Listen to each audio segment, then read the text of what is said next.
हेमा कोटक जी मुंबई से। महाराज जी इन कह रहे हैं कि सत्संग से विवेक तो होता है महाराज जी, मगर वो हमेशा व्यवहार में उतर नहीं पाता। मोह क्योंकि मतलब बल नहीं वाक्यों है। में। हमारी बात समझो, जैसे हमको ये विवेक तो अभी नहीं हुआ, जानकारी, जैसे हमें जानकारी हुई कि ये गलत आचरण है, नहीं करना चाहिए, पर मन हमको विवश करके वो गलत आचरण करा दिया। और जैसे मुझे जानकारी कि अच्छा आचरण ये करना चाहिए, पर मन निराश होकर के वो नहीं करा रहा, इसमें हमारे पास भजन बल नहीं है, अध्यात्म बल नहीं है। अध्यात्म बल है तो जहाँ लगाना इंद्रिय मन को वहीं लगा दिया, जहाँ हटाना वहाँ से हटा दिया। तो जानकारी तो है, लेकिन जानकारी का प्रयोग नहीं है। वो प्रयोग तभी हो सकता है जब हमारे पास नाम रूपी बल होगा। नाम जप तो महाराज बहुत कर रहे हैं। अब आपका शब्द ही बता रहा है कि आप नाम जप नहीं करती। बहुत नाम जप करने वाला कैसे बोल सकता है बहुत नाम जप करता है? ये बोल कैसे सकता है?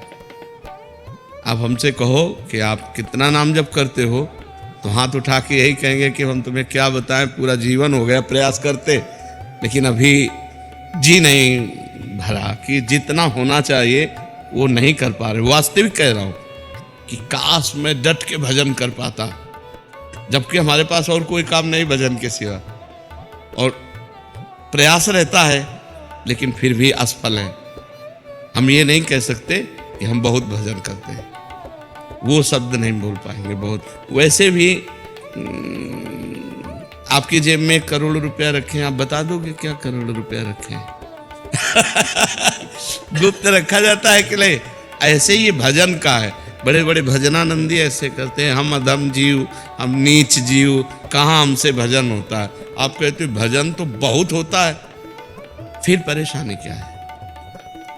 जो जानकारी हमको है कि नहीं करना, वो नहीं करना।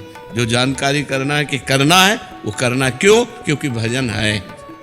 भजन नहीं है तो फिर ये बात आएगी। ईमानदारी से भजन करो, जैसे हम कह रहे हैं। लिखो दिमाग में राधा राधा, सुनो कान से राधा राधा, और बोलो हृदय से राधा राधा, सब ठीक हो जाएगा। करके तो देखो। अब ऐसे कह दे कि हमने तो बहुत भजन कर लिया, तो तुम उनसे बात करो जो भजन नहीं करते, पूरा जीवन भजन में दिए हुए हैं। शुरू तो तुम करो भजन, ईमानदारी से सही भजन करो। अभी पीछे बैच में कहा कि आप घड़े में 5 छेद कर दो और एक एक चुल्लू जल डालते रहो, कभी भरेगा? तो पहले छेद बंद करो और एक एक बूंद डालते रहो, घड़ा भर जाएगा। पहले उन छेदों को बंद करो जो हमारे भजन को छीण करते हैं, और ईमानदारी से भजन करो। फिर आप भी देखो, बोलोगी कि नहीं भजन परमानंदमय है। जो घोर हिंसक स्वभाव के थे और राम नहीं बोल पाते थे, वो जब मरा हुए तो रामायण की रचना कर दी, इतिहास की रचना कर दी, जो आज हमारे भारत में सम्माननीय इतिहास है। तो आप विचार करो, हम कहते हैं बहुत भजन करते हैं, कुछ ऐसा नहीं होता, तो वो बात तुम्हारी हम कैसे मान ले जब हम भी भजन करते हैं और ऐसा होता है? कोई चिंता नहीं, बेपरवाह, न मृत्यु की चिंता, न दर्द की चिंता, न कोई भय। तो हमारा प्रतिपल आनंद में बीतता है।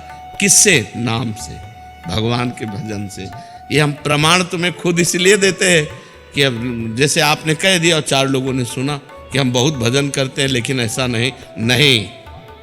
हम ये नहीं कह सकते कि बहुत भजन करते हैं लेकिन करते हैं और उसका परिणाम तुमको हम दिखाई देते हैं। नहीं, भजन व्यर्थ नहीं जा सकता, भजन व्यर्थ नहीं।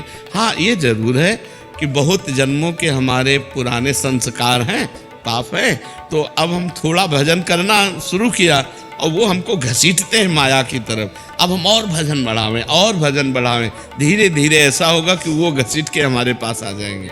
हाँ, निराश नहीं होना। बहुत जन्मों का बिगड़ेल मन है तो हमें निराश नहीं होना, पर हमको भगवान के नाम की अश्रद्धा वाली भी बात नहीं कहनी। यार हम बहुत नाम जप करते हैं, ऐसा नहीं। ऐसा बोलने से नाम की महिमा पर वो अंगुली उठती है, और वो हम उठने नहीं देंगे, क्योंकि हम स्वयं आपके सामने बैठे हैं।